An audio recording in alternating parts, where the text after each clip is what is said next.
Alors, où est-ce qu'on trace la ligne entre une personnalité, disons, un peu originale et un véritable trouble psychologique? C'est une question super complexe et c'est justement ce qu'on va décortiquer aujourd'hui. Bienvenue dans cette analyse du monde fascinant des personnalités pathologiques. Parce que oui, la frontière entre ce qu'on appelle une personnalité normale et une personnalité pathologique, eh bien, elle est beaucoup plus floue qu'on pourrait l'imaginer. Alors, comment est-ce que les spécialistes s'y prennent pour faire la distinction? Ok, mais avant de se jeter dans le pathologique, il faut qu'on soit sur la même longueur d'onde. C'est quoi, au fond, une personnalité? Qu'est-ce qui fait qu'on est nous? Eh bien, on pourrait voir la personnalité comme une sorte de signature psychologique. C'est vraiment ça, une signature unique.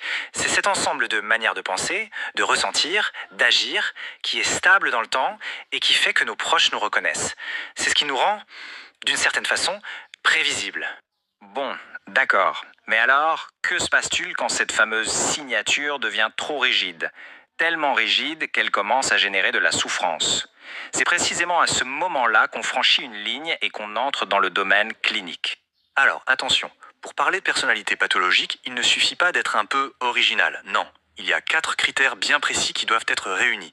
D'abord, les traits de personnalité se rigidifient, ils deviennent inflexibles. Ensuite, ça mène à des réponses inadaptées, des réactions qui ne collent pas du tout à la situation.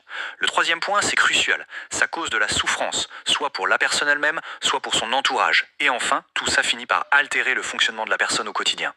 Bon, face à toute cette complexité, on pourrait se sentir un peu perdu. C'est pour ça que les psychiatres ont créé des systèmes de classification pour s'y retrouver. Le plus connu, c'est le DSM. On peut le voir un peu comme une carte pour naviguer dans le paysage parfois déroutant des troubles de la personnalité. Et cette classification, elle organise les troubles en 3 grandes familles, ce qu'on appelle des clusters. Dans le groupe A, on va retrouver les personnalités qu'on pourrait qualifier de bizarres, d'excentriques. Le groupe B, lui, rassemble tout ce qui est dramatique, impulsif, erratique. Et enfin, le groupe C, c'est celui des personnalités dominées par l'anxiété et par la crainte. Allez, pour que tout ça devienne un peu plus concret, on va faire un petit tour d'horizon. On va piocher un exemple dans chaque groupe pour voir ce que ça donne dans la vie de tous les jours. On commence donc avec le groupe A, le fameux cluster des personnalités bizarres et excentriques.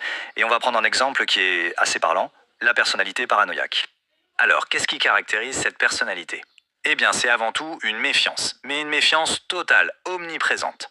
On parle d'une sensibilité exacerbée à l'échec, d'une incapacité à pardonner, et surtout d'une suspicion constante envers tout le monde.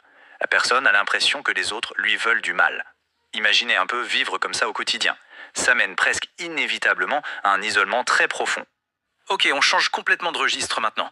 On passe au groupe B, celui des comportements dramatiques et erratiques. Et là,